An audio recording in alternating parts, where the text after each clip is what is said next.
Hey guys, this is JP. Welcome back to my official YouTube channel AP sir English. Guys, जैसा कि आप जानते ही हैं कि हम लोग एसएससी सीजीएल 2024 में स्पॉटिंग एरर्स सॉल्यूशन दे रहे हैं और ऐसा सॉल्व करते करते हम लोगों ने तकरीबन 35 क्वेश्चन सॉल्व कर लिए थे। 36 से शुरू करेंगे। अगर किसी क्वेश्चन में कोई डाउट रहेगा तो आप कमेंट सेक्शन में पूछ सकते हैं। स्पीड बढ़ाकर देखिएगा ताकि आपका जो ज़रूरी बातें आपके कानों तक पहुँच जाए और आपका टाइम भी ज़्यादा वेस्ट ना हो। हाँ, इससे पहले वाला वीडियो जरूर देख लीजिएगा क्योंकि उसमें मैंने डिटेल में क्वेश्चन बताए हैं और अच्छा सोल्यूशन भी दिया है उसका। काफ़ी आपका अप्रिशिएशन मिला है, सो उसके लिए थैंक यू। और अगर आप हमारे चैनल पहली बार विजिट कर रहे हैं सो आपका स्वागत है। चैनल को सब्सक्राइब जरूर कर लीजिएगा। चलिए स्टार्ट करते हैं क्वेश्चन नंबर 35 से। 35 नंबर क्वेश्चन हो गया था। जैसे आपने देखा हो यहाँ पर फास्टली लिखा है। आपको पता है फास्टली कोई वर्ड नहीं होता है, फास्ट होता है और फास्ट एडजेक्टिव और एडवर्ब दोनों होते हैं। जैसे हमारे पास स्ट्रेटली कोई वर्ड नहीं होता है, स्ट्रेट अपने आप में एडजेक्टिव और एडवर्ब दोनों होता है, सही हमारे पास फास्टली कोई वर्ड नहीं होता है। सो यहाँ पर रैन फास्ट हो जाएगा, या मैं बता चुका हूँ इससे पहले वीडियो में। 36 में लिखा है Deepa and Seema are both good with running but Deepa is also good at catching. ध्यान से देखिएगा, good and bad at something होता है। गुड एंड बैड जो होता है वो एट समथिंग होता है, एट समथिंग। सो यहाँ पर एट प्रिपरेशन लगना चाहिए। जैसे कुछ वर्ड होते हैं, जैसे गुड के साथ एट, अच्छा किसी चीज़ पे होना तो गुड एट, बैड एट होता है। ऐसे यहाँ पर मैं बात करूँ एक्सपर्ट, एक्सपर्ट इन होता है। या फिर हम बात करें यहाँ पर स्पेशलाइज ना, स्पेशलाइज, सो स्पेशलाइज इन होता है, स्पेशलाइज इन, है ना। स्पेशलाइज अगर हो तो इन होता है, एक्सपर्ट अगर हो तो इन होता है इस टाइप में। तो गुड के साथ एट आता है, बैड के साथ एट आता है, ये बात याद रखिएगा। सो यहाँ पर गुड विद ना होकर गुड एट हो जाएगा, गुड एट रनिंग। देखो बाद वाला गुड तो एट सही है, गुड एट कैचिंग, और आपको पता है एट प्रपोजिशन हो जाएगा तो इसके बाद वर्ब जो आएगी वो आईएनजी फॉर्म में आएगी। यहाँ पर भी गुड के साथ विद लिखा है, प्रिपरेशन है, ये तो सही है, बट गुड के साथ विद नहीं आता, एट आएगा, है ना। सो यहाँ पर एरर है। तो कौन से पार्ट में एरर है? गुड एट रनिंग ना होकर गुड विद रनिंग ना होकर गुड एट रनिंग होगा, ऑप्शन नंबर 3 में। आगे बढ़ते हैं, क्वेश्चन नंबर 37 देखते हैं। People admired him for he lived by the same principles. देखो प्रिंसिपल की स्पेलिंग गलत आ गई यहाँ पर। एक और बात जरा देखिएगा, यहाँ पर बच्चे कुछ कंफ्यूज हो रहे होंगे कि फॉर क्या है। यहाँ पर फॉर जो है कोऑर्डिनेटिंग कंजंक्शन है, जो कि बिकॉज की मीनिंग देता है, बिकॉज सिंस एज की मीनिंग देता है, बट ये कोऑर्डिनेटिंग कंजंक्शन है, आपको पता होगा। सो ये फॉर सही है। प्रिंसिपल्स की स्पेलिंग यहाँ पर ये वाला प्रिंसिपल नहीं होना चाहिए, सिद्धांत वाला प्रिंसिपल होना चाहिए, और जिसकी स्पेलिंग होती है PRINCIPLE, है ना। और इसको प्लूरल कर देंगे तो प्रिंसिपल्स, इसका मतलब होता है लॉज, है ना, कानून, नियम, रूल्स। एक और वर्ड होता है डॉक्ट्राइन, है ना, डॉक्ट्राइन, फिर डॉक्ट्राइंस बोलते हो ना, तो प्रिंसिपल्स का सिनोनिम डॉक्ट्राइंस हो जाता है। और जो ये लिखा गया प्रिंसिपल है तो प्रधानाचार्य होता है, PRINCI, है ना, PAL। प्रिंसिपल मान तो जानते हो ना, मुख्य प्रधानाचार्य उसे बोलते हैं प्रिंसिपल, ठीक है। सो प्रिंसिपल यहाँ पर नहीं है, प्रिंसिपल की स्पेलिंग होनी चाहिए प्रिंसिपल्स, है ना। सो PRINCI, है ना, PLES, इसे कर दो प्रिंसिपल्स। सो लोग उसे एडमायर करते हैं क्योंकि फॉर, यहाँ पर ध्यान दीजिए, बिकॉज की मीनिंग दे रहा है, ये हमारे पास कोऑर्डिनेटिंग कंजंक्शन है। कोऑर्डिनेटिंग कंजंक्शन आता है तो उससे पहले कॉमा भी आता है क्लॉज को जोड़ने के लिए। So people admired him for he lived by the same, lived bye मतलब कि ना उसी, lived by the same principles ना होकर प्रिंसिपल हो जाएगा ना इस टाइप में। सो यहाँ पर प्रिंसिपल्स ना ही होकर प्रिंसिपल हो जाएगा, सही से वर्ड ध्यान दीजिएगा। आगे बढ़ते हैं, क्वेश्चन नंबर 38 देखते हैं। बाकी जो लिखा है दैट ही प्रीज्ड बिल्कुल सही है, दैट ही प्रीज्ड रिलेटिव प्रोनाउन होगा, इस प्रिंसिपल को क्वालिफाई करेगा। सो यहाँ पर प्रिंसिपल की स्पेलिंग ध्यान रखिएगा। 38 में लिखा है कि we were on the way to the party suddenly there will. अब देखो यहाँ पर विल लिखा है मॉडल वर्ब, और मॉडल वर्ब के बाद बिना बेस फॉर्म आती है, और बेस फॉर्म यहाँ पर है भी नहीं, तो देखो गलती है यहाँ पर विल नहीं होगा। अच्छा दूसरा देखो, क्या यहाँ पर मैं बेस फॉर्म लगा भी दूँ विल बी, तो क्या सही हो जाएगा? तब भी आप गलत कहोगे, गलत हो जाएगा। क्यों कहोगे गलत हो जाएगा? क्योंकि यहाँ पर लिखा है वर, यानी पास्ट की बात कही है, तो पास्ट में हम विल तो नहीं लगाते हैं, तो उसका इक्विवेलेंट क्या लगाते हैं? वुड, और वुड बी कर देंगे, would be a heavy rainfall, ठीक है, सॉरी डाउन पार बोल सकते हैं। तो यहाँ पर एक और चीज़ कर सकते हो कि यहाँ पर विल की जगह पर आप सिर्फ वॉज कर दो, सिंपल सही हो जाएगा, है ना। There was a heavy downpour, so was कर दो, बिल्कुल सही हो जाएगा। कोई ज़्यादा इसमें सोचना विचारना है नहीं, तो कुछ भी कर सकते हो अपने अकॉर्डिंग। तो यहाँ पर विल नहीं होगा, सॉरी विल नहीं होगा, यहाँ पर या तो वुड भी कर दो या तो फिर वॉज कर दो, सही हो जाएगा। आगे बढ़ते हैं, क्वेश्चन नंबर 39 देखते हैं। 39 में लिखा है कि he never talks for anybody नहीं होता, टू एनीबडी, है ना। He never talks to anybody, to anybody हो जाएगा। सो यहाँ पर क्या हो जाएगा? He never talks to anybody, he is alone all day, स्टैस में। सो टू एनीबडी हो जाएगा। आगे बढ़ते हैं question 40। We took dinner in a Chinese restaurant. Okay, Chinese restaurant पहली बात तो आर्टिकल ले आया, सही है। एंड वर अमेज्ड, और अमेज्ड हो गए थे, सरप्राइज हो गए थे, टू सी द इंटीरियर, और उसका आंतरिक जो डिज़ाइन थी या फिर इंटीरियर डेकोरेशन जो थी उसको देखकर। किसको, ये जो रेस्टोरेंट लिखा है लास्ट में, ये रेस्टोरेंट किसको क्वालिफाई कर रहा है, तो एक्चुअल में बात बता रहा है चाइनीज़ रेस्टोरेंट की। तो पहली बार किसी नाउन को यूज़ कर रहे हो तो इंडेफिनिट होता है, दोबारा उसी नाउन को इंट्रोड्यूस करते सॉरी बोलते हो या यूज़ करते हो तो आर्टिकल द लगाते हैं। सो यहाँ पर आर्टिकल ए ना होकर आर्टिकल द हो जाएगा, द रेस्टोरेंट हो जाएगा। सो यहाँ पर क्या लिखिए, इंटीरियर ऑफ द रेस्टोरेंट, है ना, आर्टिकल द, क्योंकि द जो है वो किसी भी नाउन को डेफिनेट बना देता है। और यहाँ पर जो बाद में लिखा गया रेस्टोरेंट है, ये वही रेस्टोरेंट है जिससे पहले हम इससे पहले चर्चा कर चुके हैं एज अ चाइनीज़ रेस्टोरेंट के रूप में। सो तो यहाँ पर लिखा है ना इन अ चाइनीज़ रेस्टोरेंट, और यही रेस्टोरेंट की बात कही गई लास्ट में, तो वो रेस्टोरेंट हमारा डेफिनेट हो जाएगा, और डेफिनेट हो जाएगा तो आर्टिकल द लग जाएगा। आर्टिकल की एरर आई थी, CHSL में भी हमने देखा और CGL में भी यही चल रहा है। सो यहाँ पर आर्टिकल को अच्छे तरीके से क्लियर कर लीजिएगा। आर्टिकल द होना चाहिए, यहाँ पर क्या हो जाएगा, आर्टिकल द। सो आंसर किस में हो जाएगा आपका, पहला ऑप्शन हो जाएगा, इंटीरियर ऑफ अ रेस्टोरेंट, नहीं इंटीरियर ऑफ द रेस्टोरेंट। आगे बढ़ते हैं क्वेश्चन नंबर 41 देखते हैं। The police told the agitators to back in. Back in नहीं होता है एक्चुअल में, बैक देखो एक फ्रेजल वर्ब होती है, एक्चुअल में फ्रेजल वर्ब है। बैक आउट एक होता है और एक बैक ऑफ होता है, और भी है, और से नहीं और भी है, बैक ऑफ है इस टाइप में। बैक आउट का मतलब होता है विदड्रॉ करना, है ना, थोड़ा अच्छे से बताते हैं। बैक आउट सुन लीजिएगा, बैक आउट का मतलब होता है विदड्रॉ करना, है ना, विदड्रॉ। विदड्रॉ का मतलब होता है कि जैसे मैं बोल रहा हूँ विदड्रॉ फ्रॉम एन एग्रीमेंट, किसी एग्रीमेंट से वापस अपने आप को, अपना नामांकन वापस ले लेना, उसे विदड्रॉ करना बोलते हैं ना। So withdraw from an agreement, from an agreement, है ना, एग्रीमेंट से अपने आप को वापस कर लेना, उसे बैकआउट बोलते हैं। और दूसरा बैक ऑफ का मतलब होता है टू रिट्रीट, कदम वापस लेना, OFF ऑफ कर दीजिएगा, बैक ऑफ, OFF ऑफ, इसका मतलब होता है to retreat, to retreat, RET, है ना, रिट्रीट में मतलब होता है कदम वापस लेना। सो यहाँ पर बैक ऑफ करना पड़ा उनको।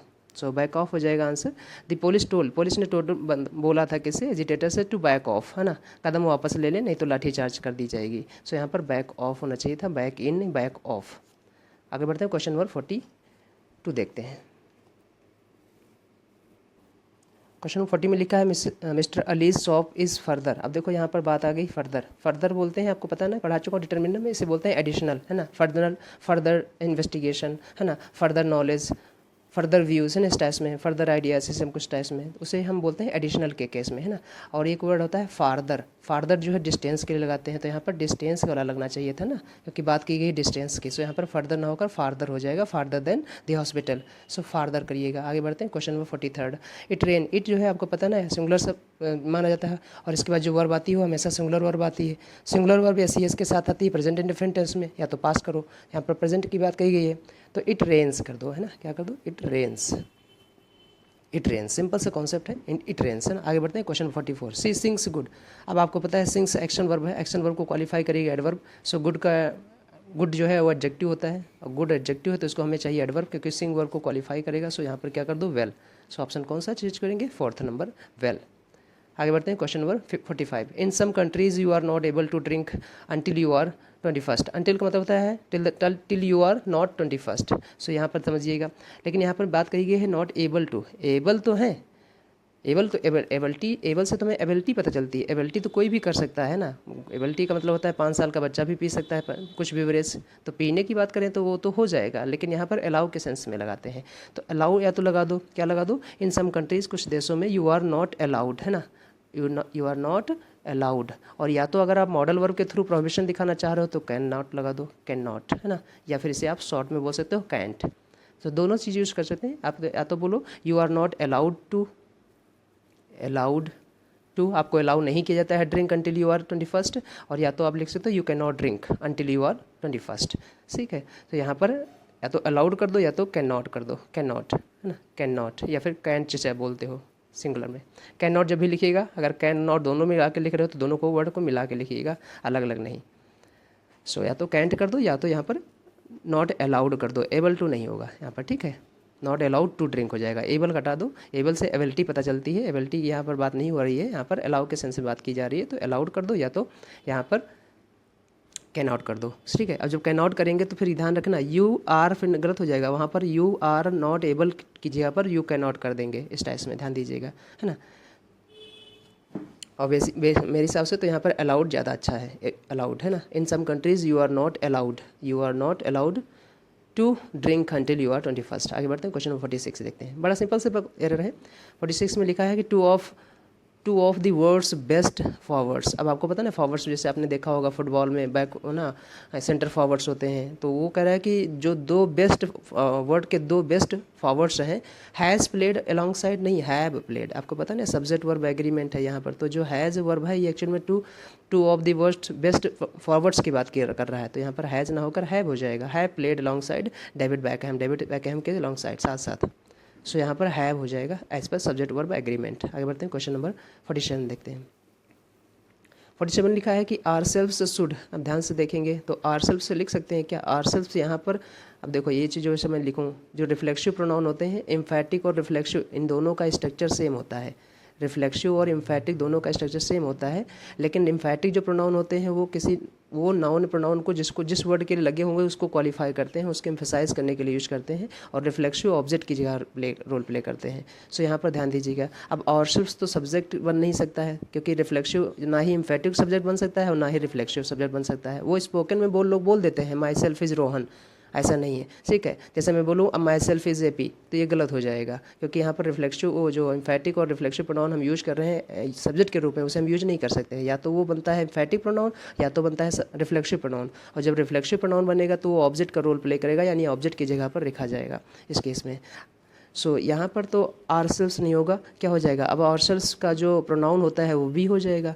लेकिन अब एक बात रखिएगा, अगर हम यहाँ पर बी रखते हैं तो आगे वंस लिखा है, अब बी का तो पजेसिव एडजेक्टिव जो होता है वो और होता है, तो यहाँ पर वन है, तो इसका मतलब हम यहाँ पर क्या आंसर दे दें, बेटर ऑप्शन इस आरसेल्व्स की जगह पर वन कर दें, वन, ठीक है। अब सही हो जाएगा। One should not boast of one's knowledge. हर किसी को ना पता नहीं कि हर किसी को अपनी नॉलेज के बारे में बोस्ट ऑफ नहीं करना चाहिए, डींगे नहीं मारना चाहिए, है ना, फेंकना नहीं चाहिए कि मैं इतनी नॉलेज है इस टाइप में। सो ये एक अच्छा स्टेटमेंट है। यहाँ पर one should not boast of one's knowledge होना चाहिए था, ध्यान रखिएगा। सो और सबसे नहीं होकर वंस हो जाएगा, समझ जाइएगा। जैसे मैं अगर कभी मुझे रिफ्लेक्सिव प्रोनाउन के रूप में यूज करना है तो मैं ऐसे बोल सकता हूँ, जैसे मैं कहूँ कि आई इंजर्ड माई सेल्फ, इसका मतलब मैं खुद को घायल कर लिया, है ना, इस टाइप में। आई इंजर्ड माई सेल्फ, इस टाइप में, उस केस में मैंने खुद को घायल कर लिया। और लेकिन अगर कह दूँ मैं खुद तुम्हारी शादी में आऊँगा तो I myself will visit your marriage, इस टाइप में, तो आई माई सेल्फ बोलते हैं यहाँ पर। सो वो एम्फैटिक हो जाएगा। लेकिन यहाँ पर हमें चाहिए सब्जेक्ट के रूप में आप वन कर दो आगे देखते हुए, क्योंकि आगे पजेसिव एडजेक्टिव वन से लगा है, वन का पजेसिव एडजेक्टिव वन से होता है, ध्यान रखना इस चीज़ में। आगे बढ़ते हैं, क्वेश्चन 48 देखते हैं। आई हैव सिंग, आपको पता है ना, हैव हो गया, हैज़ हो गया, हैड हो गया, इसके साथ वर्ब की थर्ड फॉर्म आती है। सिंग की थर्ड फॉर्म जो होती है संग होती है। सिंग, सैंग, है ना, सैंग और संग, सिंग, सैंग, संग। मैं बोल दे रहा हूँ, एक तो लिख दे रहा हूँ, सिंग, और इसकी सेकंड फॉर्म सैंग होती है, SANG, और थर्ड फॉर्म इसकी संग होती है, SUNG, है ना, संग, इस टाइप में। सो यहाँ पर हैव के साथ सिंग ना होकर हैव संग होना चाहिए था, संग। ये तो आसान है, सभी लोग कर लिए होंगे। आगे बढ़ते हैं, question number 49। He always wants to be in the company of those who are intellectually superior. अब आपको पता है ना, इससे पहले वाले वीडियो में बहुत सारे लैटिन एडजेक्टिव्स बताए थे जिनके साथ सपोर्टिंग वर्ड टू आता है, देन नहीं, तो यहाँ पर सुपीरियर टू होना चाहिए था, ठीक है। बहुत बार अपन पढ़ रखा होगा, इन्फीरियर, सुपीरियर, प्रायर, है ना, इस टाइप में इनके साथ टू आता है। तो इससे पहले वाला वीडियो आपको देखना जरूरी है, इसीलिए क्योंकि उसमें डिटेल में बताया, इसलिए यहाँ पर आज जल्दी बता देना, क्योंकि सेम टाइप के कॉन्सेप्ट और सेम टाइप के क्वेश्चन है। आगे बढ़ते हैं, क्वेश्चन नंबर 50 देखते हैं।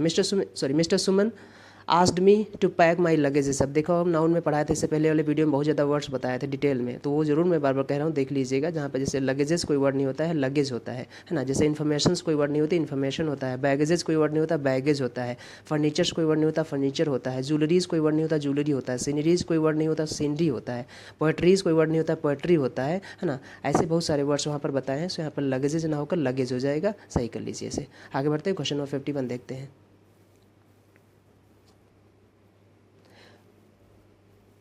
51 में कह रहा है कि camels tend to move slowly then. अब देखो यहाँ पर कंपैरेटिव बात कही गई, देन। अब स्लोली तो एडवर्ब है, स्लोली एडवर्ब है, और हमें स्लोली ही लगाना पड़ेगा क्योंकि मूव वर्ब को क्वालिफाई करना है, ठीक है। मूव वर्ब को क्वालिफाई करेगा, मूव एक्शन वर्ब है तो यहाँ पर एडवर्ब लगेगा, एडवर्ब आएगा तो यहाँ पर बात जो बच जाएगी। माफ़ कीजिएगा स्टूडेंट्स, थोड़ा सा डिस्टर्बेंस है, पीछे से आवाज़ आएगी, बट आप कंटेंट पर ध्यान दीजिएगा। यहाँ पर देखो लिखा है मोर मूव स्लोली। अब देखो एक्शन वर्ब हमने यहाँ पर यूज कर रखा है, तो आपको पता है एडवर्ब तो लगी ही लगेगी। स्लोली जो है, जैसे स्लो जो है पार्ट्स ऑफ स्पीच में एडजेक्टिव होता है, इसकी कंपेरेटिव डिग्री स्लोअर और सुपरलेटिव स्लोवेस्ट होती है, जो कि नाउन को क्वालिफाई करता है। लेकिन स्लोली जो है यहाँ पर एडवर्ब है, क्योंकि एडजेक्टिव में एलवाई लगाते हैं तो आपको पता है एडवर्ब बन जाती है।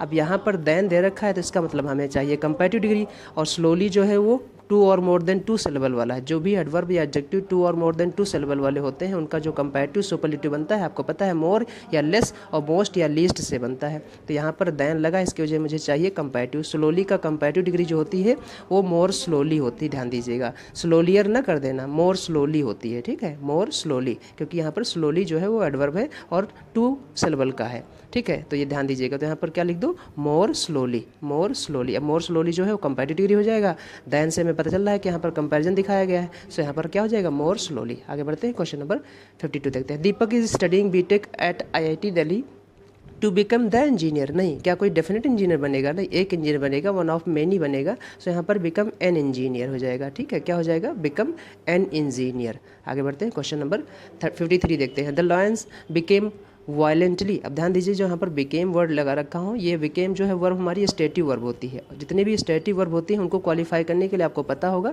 एडजेक्टिव लगाते हैं, ना कि एडवर्ब लगाते हैं। सो यहाँ पर वायलेंटली ना होकर वायलेंट हो जाएगा, है ना, वायलेंट। अब जैसे बिकेम की जगह पर यहाँ पर कोई दूसरा वर्ड लिखा होता है जिसमें एक्शन होता है, जैसे मैं कहूँ कि लायंस फॉट, है ना, FUGST फॉट, फाइट की सेकंड फॉर्म, तो ये फॉट एक्शन वर्ब है, एक्शन वर्ब है, तो इसको एडवर्ब चाहिए, तो वायलेंटली सही हो जाएगा। लायन बिहेव्स, है ना, या बिहेव्ड, बिहेव्ड जो है एक्शन वर्ब है, उसको एडवर्ब चाहिए, वायलेंटली सही हो जाएगा।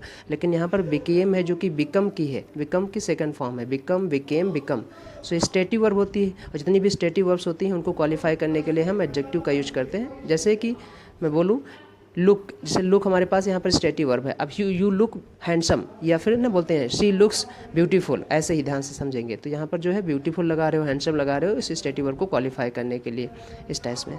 सो यहाँ पर बिकम जो है वो स्टेटिव वर्ब है, बिकेम लगा है तो वायलेंट ना होकर, सॉरी वायलेंटली ना होकर वायलेंट हो जाएगा। When the visitors started throwing stones at them, so यहाँ पर वायलेंटली ना होकर वायलेंट हो जाएगा, बिकम वायलेंट। आगे बढ़ते हैं, question number 54। Jerry driving home late when the incident took place. When the incident took place से टाइम है जो कि पास्ट की बात कर रहा है, तो पास्ट में ये एक्शन उस समय हुआ जब ये एक एक्शन चल रहा होगा। आपको पता है यहाँ पर ड्राइविंग जो लगा रखा है, ये हमें वर्ब की आईएनजी फॉर्म इसे नहीं बोल सकते हैं। क्यों नहीं बोल सकते हैं? क्योंकि वर्ब की जो आईएनजी, सॉरी मेन वर्ब इसे नहीं बोल सकते हैं। क्यों नहीं बोल सकते हैं? क्योंकि मेन वर्ब आईएनजी फॉर्म तभी आती है जब उसके पहले हेल्पिंग वर्ब यानी बी की फॉर्म आए। बी की form is am are, I am driving, you are driving, I was driving, you were driving, इस टाइप्स में। सो यहाँ पर ड्राइविंग को मेन वर्ब बनाना पड़ेगा, और जब ड्राइविंग को मेन वर्ब बनाओगे तो उसके पहले बी की फॉर्म लगाना पड़ेगा। और जेरी सिंगुलर है इसलिए यहाँ पर वॉज कर दो। वॉज क्यों? क्योंकि पास्ट दे रखा है, तो यहाँ पर वॉज ड्राइविंग हो जाएगा, वॉज ड्राइविंग, ठीक है। आगे बढ़ते हैं, क्वेश्चन नंबर 55 देखते हैं। 55 में लिखा है द कंपनी स्पेशलाइजेस। अभी मैंने बताया कि स्पेशलाइजेस इन होता है, एट नहीं होता है ना। जैसे एक्सपर्ट इन स्पेशलाइजेस इन होता है, सो यहाँ पर स्पेशलाइजेस इन डिज़ाइनिंग क्या हो जाएगा? प्रेपोजिशन की एरर है, इन डिज़ाइनिंग। जैसे गुड एट, बैड एट, ऐसे एक्सपर्ट इन, स्पेशलाइज इन, तो यहाँ पर स्पेशलाइजेज इन हो जाएगा। आगे बढ़ते हैं, क्वेश्चन 56 देखते हैं। My dog barks very louder at night. अब ध्यान से देखिएगा, हमारे पास कुछ वर्ड्स होते हैं जिनके साथ हमेशा पॉजिटिव डिग्री आती है, मैं आपको पढ़ा चुका हूँ। जैसे वेरी हो गया, है ना, सो हो गया, TOO टू हो गया, एनफ हो गया, है ना, इस टाइप में। या फिर एज के बीच में या सो एज के बीच में, इनके साथ हमेशा पॉजिटिव डिग्री आती है, तो ये याद रखिएगा। अब वेरी लगा रखा है तो यहाँ पर पॉजिटिव डिग्री चाहिए, तो लाउडली, सॉरी यहाँ पर क्या देखते हैं, लाउडर नहीं होगा। अब बार्क्स वर्ब को क्वालिफाई करेगा तो एडवर्ब चाहिए, तो लाउडली हो जाएगा, ठीक है, क्या हो जाएगा? लाउडली, है ना, लाउडली। सो यहाँ पर लाउडली करो, वेरी लाउडली, है ना, at night. My dog barks very loudly at night. आगे बढ़ते हैं, question number 57। He and his friends. अब देखो दो हैं, ही एंड हिज फ्रेंड्स, इसका मतलब प्लूरल सब्जेक्ट हो गए। Subject do not, does not आएगा, डू नॉट आएगा, तो कहोगे डू नॉट आएगा, क्योंकि डज तो सिंगुलर को देखता है। हाँ, डज तब सही हो सकता था जब यहाँ पर एंड की जगह पर लिखा होता as well as, with, together with, along with. तो आपको पता है एज वेल एज के केस वाले केस में पहले वाला नाउन के अकॉर्डिंग वर्ब आती है ना, पहले वाले नाउन प्रोनाउन के अकॉर्डिंग वर्ब आती है। With, together with, along with, क्योंकि ये सब प्रेपोजिशन होते हैं। प्रेपोजिशन के बाद वाला तो ऑब्जेक्टिव केस बन जाता है, प्रेपोजिशन के पहले वाला सब्जेक्ट बनेगा। जैसा होगा वैसी वर्ब आती है, लेकिन एंड से अगर दो नाउन प्रोनाउन जुड़े हों तो प्लूरल हो जाते हैं, और प्लूरल हो जाते हैं तो यहाँ पर डू नॉट होगा, डज नॉट नहीं होगा। ठीक है, आगे बढ़ते हैं, क्वेश्चन नंबर 57 देखते हैं, 58 देखते हैं। While I was walking to the store, है ना, माई फ्रेंड। अब देखो ये पास्ट का टाइम है, टाइम अगर पास्ट का दे रखा है तो एक्शन पास्ट में होता है क्योंकि टाइम डिसाइड टेंस। सो यहाँ पर my friend calls me and ask, नहीं देखो अब यहाँ पर ये मत कर देना कि सर यहाँ पर आस्क कर दें सही हो जाएगा, तो ये गलत हो जाएगा क्योंकि टाइम पास्ट का है। तो यहाँ पर क्या करो, कॉल्ड, है ना, कॉल्ड करेंगे तो यहाँ पर एंड लगा है तो सेम उसके बाद फिर पास्ट इंडिफिनिट टेंस आएगा, तो आस्क की जगह पर आस्क्ड कर दो, है ना। Called me and asked for a favour, ठीक है, तो यहाँ पर आस्क्ड करो, यहाँ पर कॉल्ड करो। आगे बढ़ते हैं, क्वेश्चन नंबर 59 देखते हैं।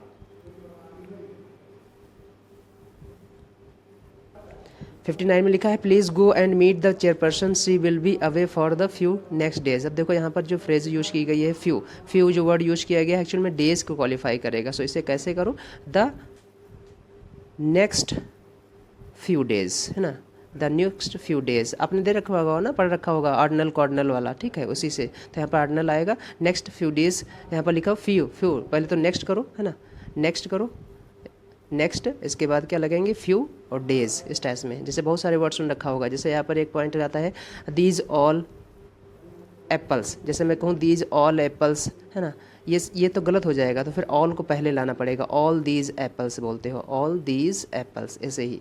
तो यहाँ पर क्या करेंगे, फ्यू को डेज के पहले लाएंगे और नेक्स्ट को इधर कर देंगे। सो यहाँ पर आंसर कैसे सही होगा, away for the next few days, है ना, नेक्स्ट फ्यू डेज इस टाइप में, तब सही हो जाएगा क्योंकि फ्यू जो डिटर्मिनर है इसके बाद नाउन प्लूरल आता है, डेज सही हो जाएगा, डेज से बिल्कुल दे रखा है सही। सो यहाँ पर सही कर देना इस करेक्शन को। आगे बढ़ते हैं 60, the teacher asked him not to keep disturbing the class but it had no affect. अब ध्यान से देखिएगा, अफेक्ट जो पार्ट्स ऑफ स्पीच में होता है AFFECT, ये हमेशा और हमेशा वर्ब होता है, इसका मतलब होता है प्रभाव डालना है, प्रभावित करना। और दूसरा एक वर्ड होता है इफेक्ट, है ना, इफेक्ट, इसका दूसरा वर्ड क्या होता है, इफेक्ट होता है। आगे बढ़ते हैं, क्वेश्चन नंबर 59 में मैंने आपको बता दिया, ये हो जाएगा, इसे सही कर लीजिए कैसे,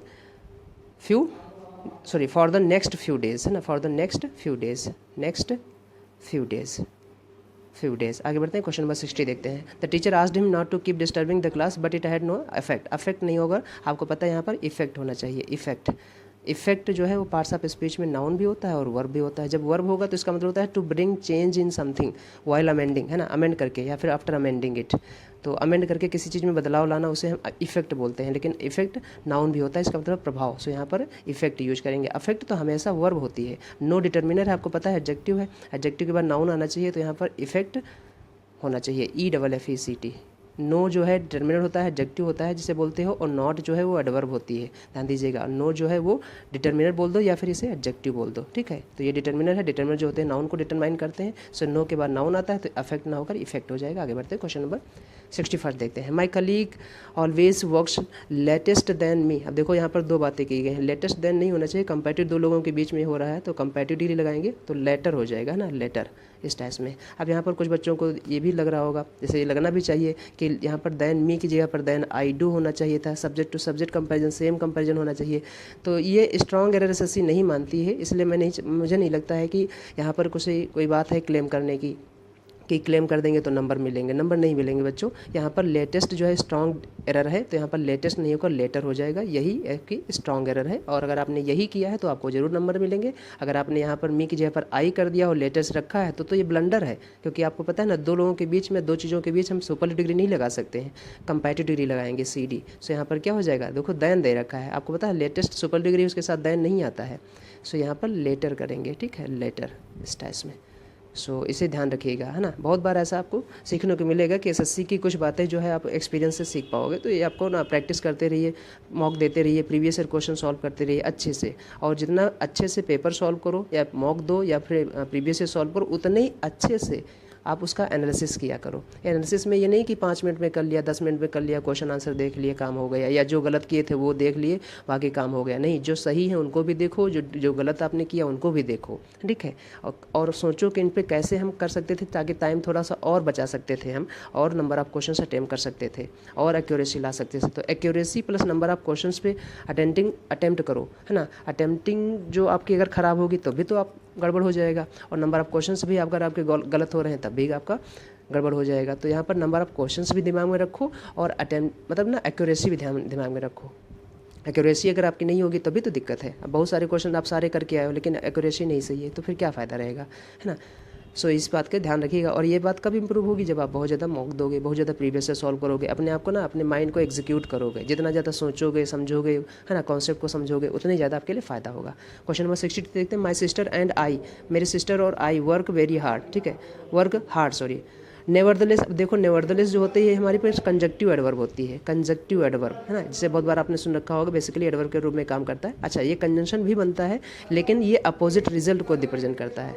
क्या दिखाता है? अपोजिट रिजल्ट को दिखाता है। लेकिन हमारे पास जो बट कोऑर्डिनेटिंग कंजंक्शन होता है इसको हम एडवर्सिटिव कंजंक्शन बोलते हैं ना। आपने सुन रखा होगा कोऑर्डिनेटिंग कंजंक्शन के सब डिवीजन होते हैं ना, आप बहुत सारे एक्यूमुलेटिव, एडवर्सिटिव, है ना, इलेटिव, इस टाइप्स में। तो ये एडवर्सिटिव कंजंक्शन है। एडवर्सिटिव मतलब क्या होता है कि जो विरोधाभास रिप्रेजेंट करे, दो सेम जो क्लॉजेज हैं दोनों में कंट्रास्ट हो। जब भी हमें क्लॉज में कंट्रास्ट दिखाना हो, है ना, दो बातों में कंट्रास्ट दिखाना है और कंट्रास्ट के साथ उनको जोड़ना हो तो उस केस में हम बट लगाते हैं। तो यहाँ पर बात कह रही है कि जो मैं और मेरी सिस्टर और मैं हूँ, मैं परिश्रम करता हूँ, कठिन काम करता हूँ, लेकिन जो मेरा भाई है वो नहीं करता है। सो यहाँ पर लेकिन का आंसर आएगा और नेवरदलेस नहीं होगा, क्या हो जाएगा? बट आंसर हो जाएगा। नेवरदलेस का मतलब होता है इन स्पाइट ऑफ दैट ना, इन स्पाइट ऑफ दैट, ऐसा होते हुए फिर भी, तो फिर भी का आंसर हो तो नेवरदलेस लगाते हैं, जो रिजल्ट को अपोजिट रिजल्ट को शो करता है। उम्मीद है समझ में आया होगा। ठीक है, आगे बढ़ते हैं। क्वेश्चन नंबर 63 देखते हैं। 63 लास्ट है और 63 क्वेश्चन पूछेगा था एरर में, आगे और भी एरर आएंगी। सो यहाँ पर लिखा है ही वॉज बैड। अब देखो बैड इंजर्ड, ही वॉज हमारे पास यहाँ पर मेन वर्ब है, इंजर्ड जो है वहाँ पास एडजेक्टिव है, एडजेक्टिव को क्वालिफाई करेगा एडवर्ब। सो बैड ना होकर क्या हो जाएगा? बैडली हो जाएगा, बैडली इंजर्ड, है ना, एडवर्ब ऑफ मैनर, है ना, स्ट्रेस में, badly injured. So he was badly injured. अगर आप इसे पैसिव वॉइस में रखना चाहते हो तो पैसिव वॉइस भी बोल सकते हो इसे। सो ही वॉज बैडली इंजर्ड हो जाएगा, क्या हो जाएगा? Badly injured. So with this हम लोगों ने सीजीएल 2024 के आए जितने भी एरर डिटेक्शन थे ना, जितने भी स्पॉटिंग एरर क्वेश्चन थे, हम लोगों ने सॉल्व कर लिया है। आगे नेक्स्ट वीडियो किसका है और कौन सा वीडियो ज़्यादा आपके लिए अच्छा है, या फिर कौन सा वीडियो आप जानना चाहते हो कि ये बना दे, तो उसको आप कमेंट सेक्शन में मेंशन करेंगे, हम वही वीडियो बनाएंगे। आप चाह रहे हैं कि सेंटेंस इंप्रूवमेंट का बना दे, सेंटेंस इंप्रूवमेंट बना देंगे। अगर आप चाह रहे हैं कि साइनो इंटरव्यू बना दे, साइनो इंटरव्यू बना देंगे। अगर आप चाह रहे हैं फिलर्स का बना दे तो फिलर्स बना दें, या फिर जंबल्ड हो गया, क्लोज टेस्ट हो गया, ये सब जिसका चाहेंगे, जिसका बोलेंगे उसी का नेक्स्ट वीडियो आएगा। सो पढ़ते रहिए, मस्त रहिए, अपना ख्याल रखिएगा। थोड़ा सा मौसम चेंज हो रहा है इसलिए अपना ध्यान रखिएगा। मिलते हैं नेक्स्ट वीडियो में, तब तक अब टाटा बाय बाय, जय हिंद दोस्तों। सॉरी, एक पॉइंट और बताना गया था कि ये देखो हमारे पास आंसर की भी है, तो ये आंसर की आपके पास है, आप देख लीजिएगा। इससे पहले आपको अगर पीडीएफ चाहिए तो पीडीएफ आप हमारे टेलीग्राम चैनल पर ज्वाइन कर सकते हैं, वहाँ पर पीडीएफ आपकी इसकी मिल जाएगी, तो ये भी आपका फ़ायदा हो जाएगा। ठीक है, चलो मिलते हैं नेक्स्ट वीडियो में, तब तक अपना ध्यान रखिएगा। जय हिंद दोस्तों।